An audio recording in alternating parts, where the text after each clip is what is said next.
Olá, pessoal! Hoje nós vamos ter nossa última aula sobre a Idade Média. Alguns de vocês podem ter olhado lá a História 2 na apostila e percebido, nossa, as aulas que o professor está passando não encaixam certinho nos mesmos temas que aparecem na apostila. Sim, por exemplo, agora na apostila 2 de vocês, e apostila 2, História 2, aparece cruzadas, por exemplo. Só que a gente já falou das cruzadas em outro momento. Agora eu vou falar para vocês da crise do século XIV, que não aparece na teoria de vocês, só que de uma forma um pouco não racional, ela aparece nos exercícios, mesmo que ela não apareceu na teoria. Então o que eu estou fazendo aqui?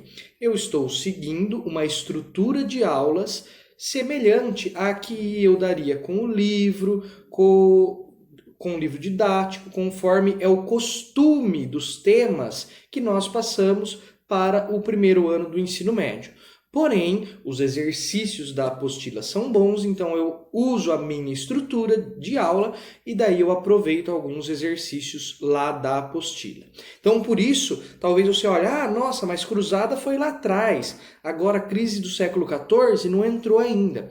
Então, relaxem, não tem problema. Quem quiser ler essa teoria, ótimo, perfeito, porque aí alguns pontos vão ser reforçados e, claro, aqui eu falo algumas coisas que não existem lá, que não estão sendo ditas lá, e lá eles falam algumas coisas que eu não falo aqui. Então, se você quer se aprofundar, ter alguma coisa mais detalhada, quanto mais você lê sobre o assunto, é sempre melhor. Então, vamos lá. Hoje é a nossa última aula sobre Idade Média. Na semana passada, nós estudamos o renascimento urbano e comercial, que vai ali a partir do século XII, fim do século XI, século XII, e ele se estende até metade do século XIV. No século XIV, o que a gente vai estudar hoje é um acontecimento, é um processo inverso ao Renascimento, porque o Renascimento surge de uma grande produção agrícola, novas técnicas são descobertas, você tem alimentos em abundância, você tem produtos para entrar no comércio em abundância. O que a gente vai estudar agora, que é a crise do século XIV, tem algumas características diferentes. Vocês vão ver que vai ser bem diferente do que o que a gente estudou antes. Antes de falar da crise em si, eu tenho que falar de um processo lento que acontece entre esses dois períodos, entre o renascimento urbano e depois ele passa pela crise e ele vai se tornar ainda mais importante na Idade Moderna. O que é esse processo? É uma transformação na forma de trabalho. Porque a gente já estudou algumas formas de trabalho até aqui. A escravidão, a gente estudou também a servidão, que era a forma de trabalho típica da Idade Média. Você é um servo, você trabalha na terra do senhor feudal sem receber nada em troca. Durante 3 dias da semana, você pode trabalhar para você e uma parte do que você produz, você dá para o senhor feudal. Quando o comércio começa a ficar forte, a classe dos comerciantes vai se desenvolvendo. Esses comerciantes, quando era de produtos agrícolas, era uma base de compra e venda desses produtos dos feudos. Porém, quando era de objetos, por exemplo, vamos supor que você é um comerciante de sapatos, um comerciante de armas, um comerciante de cadeiras, de mesas. Estes objetos devem ser produzidos pelo trabalho humano. Na época, até aquele momento, a principal forma de fazer isso era o artesanato. O que significa um trabalho artesanal? Significa que uma pessoa era responsável pelas etapas da produção. Então, vamos supor que você faz sapato. A pessoa pegava o couro do boi, às vezes comprava até o boi mesmo, tirava o couro, Com aquele couro, ela preparava a sola, preparava a parte de cima, costurava. Então, ela realizava todos os processos da produção e o produto final pertencia a ela. Depois que ficou pronto, ela vendia e ficava com o dinheiro da venda. Neste momento da Idade Média, com o renascimento comercial, vão surgir as oficinas, corporações de ofício, guildas, em geral vão ser nomes diferentes, mas a coisa em si é uma. As oficinas, o que era isso? Um grande produtor de sapatos, ou então um grande produtor de cadeiras, ele começava a falar o seguinte: olha, todo mundo quer comprar as minhas cadeiras, só que eu sozinho não consigo produzir tantas delas. Então ele começa a contratar pessoas para fazer cadeiras no lugar dele. Por esse trabalho que a pessoa exerce ali para ele, a pessoa trabalha para ele. Ele paga um salário e depois o produto final da cadeira não pertence a quem fez a cadeira, pertence ao dono da oficina. Você está criando uma lógica aí que depois vai ser a lógica predominante do nosso mundo industrial, que alguém é o dono da oficina, no caso hoje em dia das indústrias, e outra pessoa trabalha para esse alguém em troca de um salário. Então, o trabalho assalariado começa a se consolidar, começa a ficar mais forte no ambiente urbano da Europa a partir do século XII, XIII, com o renascimento comercial. Essas são as oficinas. Alguém é dono da oficina, contrata pessoas para trabalharem para ele. O produto final pertence ao dono da oficina, que paga apenas um salário para o trabalhador. Então, isso daí, uma mudança na forma de trabalho que acontece no período. Agora, vamos entrar de fato na crise. Qual é o problema? Eu tinha falado para vocês que quando a produção de alimentos aumenta, a população aumenta junto. Os seres humanos procriam. Você tem uma superlotação das cidades neste momento. E essas cidades, a pessoa está lá trabalhando na oficina, trabalhando no comércio, profissões urbanas estão ficando cada vez mais importantes, só que toda essa população da cidade está cada vez mais dependente da comida que é produzida no campo. Só que lá no campo os avanços acabaram, o aumento da produção acabou e o nível de alimento vai ficando cada vez mais escasso. Até que, no ano de 1315, por causa de um excesso de chuvas, é uma das poucas crises agrícolas que não acontece por causa de uma seca, acontece por causa de um excesso de chuvas, eles não conseguem colher os alimentos.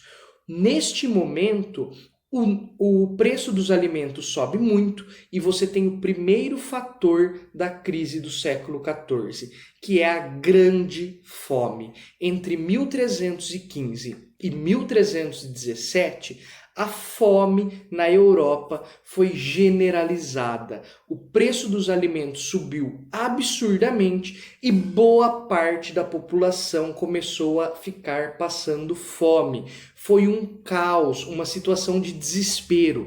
Nesse período era comum que algumas pessoas, para sobreviver, abandonassem os filhos, porque pensavam, um filho a mais é uma boca a mais para comer. Então, crianças eram abandonadas nas ruas nesse período. Teve casos de canibalismo ali na Europa também, por causa do desespero da fome. Inclusive, acredito que vocês já ouviram falar do João e Maria. Sabe o conto de fadas, João e Maria, a lenda?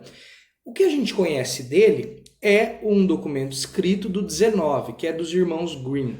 Porém, a origem desse conto do João e Maria está na Idade Média, justamente nesse período da Grande Fome. Veja bem, João e Maria, duas crianças que são abandonadas. Essas crianças que são abandonadas, que precisam de toda forma procurar alimento, são capturadas por uma bruxa, e a bruxa quer comer essas crianças. A referência é clara: abandono de crianças, canibalismo. Isso daí não é só uma imaginação dos contos de fada, foram coisas reais. Se é bruxa ou não importa, mas esse desespero, canibalismo, abandono de pessoas foi real durante a Grande Fome, entre 1315 e 1317. Pouca comida, claro, pouca imunidade.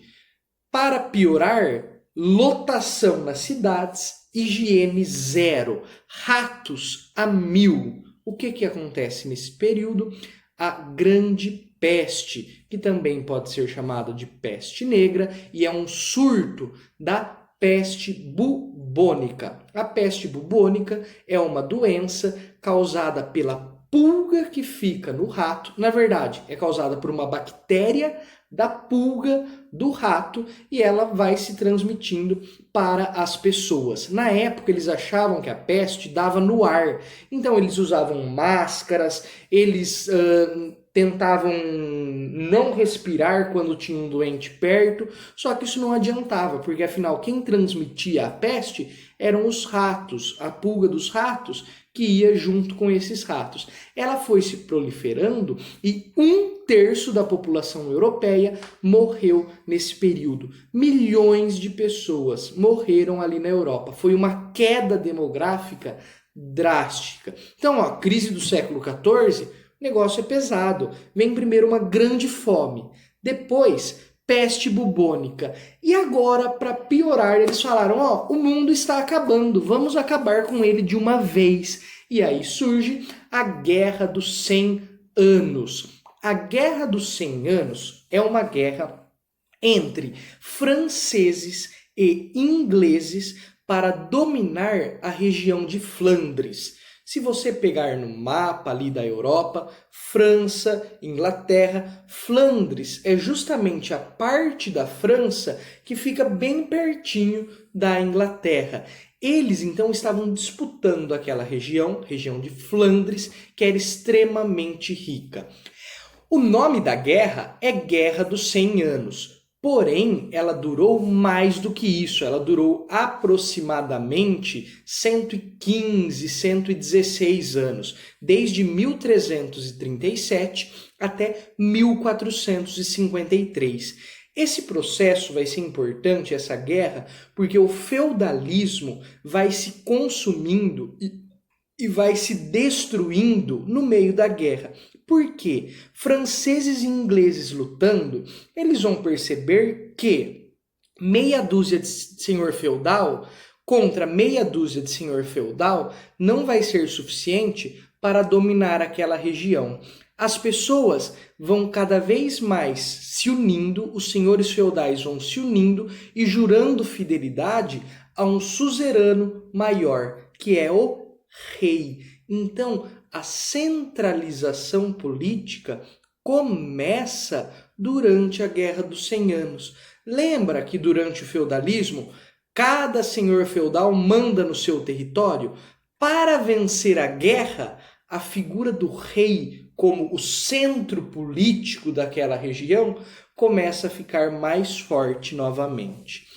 Uma coisa que deve ser falada quando a gente diz de Guerra dos 100 Anos é a figura da Joana d'Arc, que ficou a figura mais famosa das pessoas que participaram dessa guerra. Quem é Joana d'Arc? É uma camponesa francesa que, segundo a lenda, ela viu a imagem de Deus, de um santo, isso varia de acordo com cada narrativa, que falou: Joana, você precisa ir lutar na guerra a favor da França contra os ingleses. Aí Joana, mas senhor, eu sou uma mulher e eles proíbem as mulheres de lutar na guerra. Aí Deus falou: não importa, você vai lá e vai lutar pela França. Então, por causa do patriarcalismo ali, era proibido a qualquer mulher entrar no exército. A Joana d'Arc se disfarça de homem, num estilo bem Mulan, e ela participa da guerra e é uma das principais guerreiras da França. Graças a grandes batalhas que ela travou, a França consegue a vitória. Então, essa Guerra dos 100 Anos, que acaba em 1453, é vencida pela França e a ação da Joana d'Arc é fundamental. Depois, julgam ela, condenam ela de bruxaria, falam que ela é uma bruxa, porque onde já se viu uma mulher que sabe lutar, e ela foi queimada viva em uma fogueira. Algumas pessoas explicam essa morte dela apenas pelo viés religioso, ou seja, a igreja não aceitou que uma mulher lutasse e aí queimaram ela. Só que por trás desse viés religioso tem uma dimensão política importante, que é a igreja da Inglaterra que conseguiu capturar ela, fazer um processo contra ela por bruxaria, e os principais responsáveis pelo julgamento e pela condenação na morte de fogueira foram os ingleses, os religiosos ingleses. Então, por trás do viés religioso tinha o viés político. Não é os próprios franceses que tacam ela na fogueira. Não, são os ingleses também como uma forma de se vingar pela derrota na guerra. O que é fato é que realmente ela acabou morrendo queimada e depois se tornou um símbolo da França. O nacionalismo francês hoje se baseia nela, você tem estátuas dela pelo país, ela se tornou uma figura muito importante para os franceses. O mesmo ano do fim da Guerra dos 100 Anos, 1453, é o ano da queda de Constantinopla. Ué, o que é Constantinopla? Lembram do Império Bizantino, que a gente falou lá atrás, que era o Império Romano do Oriente? A capital deles era a cidade de Bizâncio, que às vezes era chamada de Constantinopla também. No ano de 1453, os turcos muçulmanos dominam e tomam essa cidade. Esta tomada de Constantinopla marcou o fim da Idade Média e o início da Idade Moderna. Isso daí foi um marco que eles pensaram, porque veja bem, a Idade Média começa com o fim do Império Romano do Ocidente, que a gente viu lá atrás. A Idade Média termina com a queda de Constantinopla, com o fim do Império Romano do Oriente. Então, entre a queda de um Império Romano e a queda de outro Império Romano, é que existe a Idade Média. Beleza, gente? O que a gente tinha para falar hoje aqui era isso. Boa semana para todos!